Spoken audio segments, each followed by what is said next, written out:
The atmosphere in Manhattan's most exclusive restaurant thickened with silence.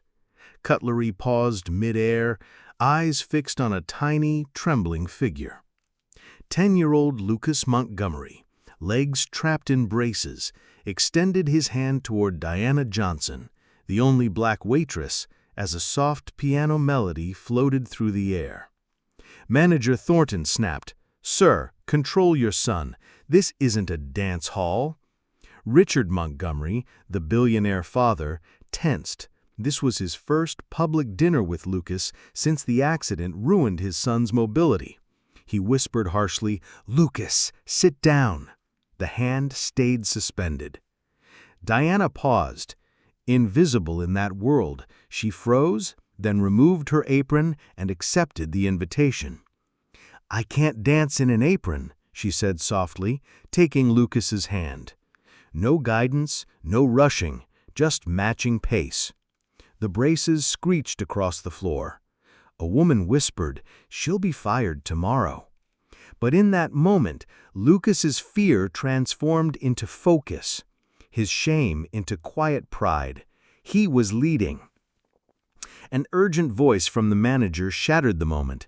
"This won't happen again. She'll be disciplined." Yet Lucas's proud smile filled the restaurant with its own sound. Diana returned him to the table. "Thank you for asking me," she said. "It was an honor." Turning to leave, she was stopped. "What's your name?" asked Richard, his voice softened. She replied, "Diana Johnson." He slipped a card into her hand. "My office, tomorrow at 10. She left steady and strong, even as Lucas called, "Dad, why did you do that?" For the first time, Richard saw his son not as a broken boy, but a human being. The next day, Diana strode into Montgomery Tower, nerves disguised as quiet resolve. Miss Winters escorted her upstairs. "He had you fired," Miss Winters murmured. But Diana didn't flinch. In Richard's office, she published her truth without manipulation. She held a bachelor's in child development, had founded Freedom Steps, a dance program for children with disabilities, and despite funding rejections, she pushed on. She wasn't there to beg.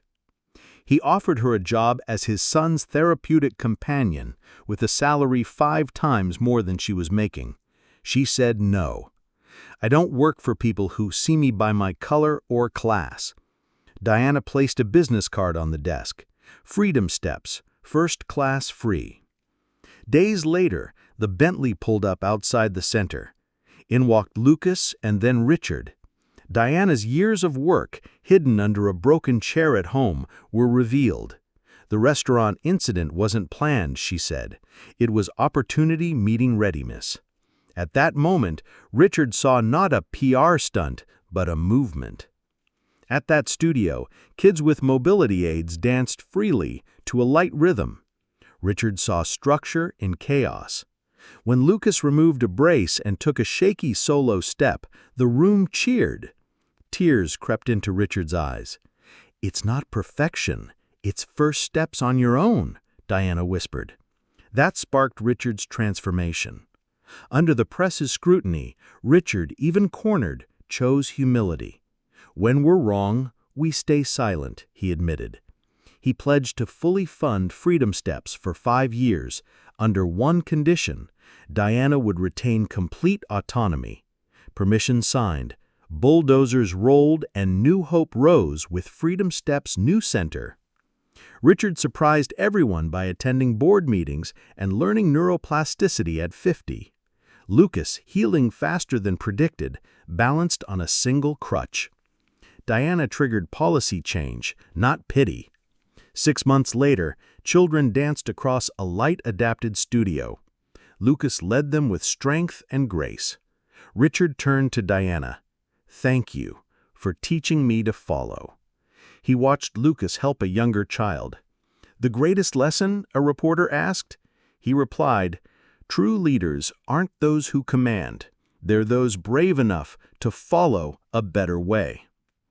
1 year later, Freedom Steps thrived in 3 cities. Diana won awards, hospitals implemented her methods. Lucas was a youth spokesman, brighter than ever. Richard learned, true power lies not in control, but in knowing when to let go. In a world where the powerful rarely change and the overlooked remain invisible, this story reminds us, transformation begins with humility and one courageous step by one person, and the wisdom to follow it.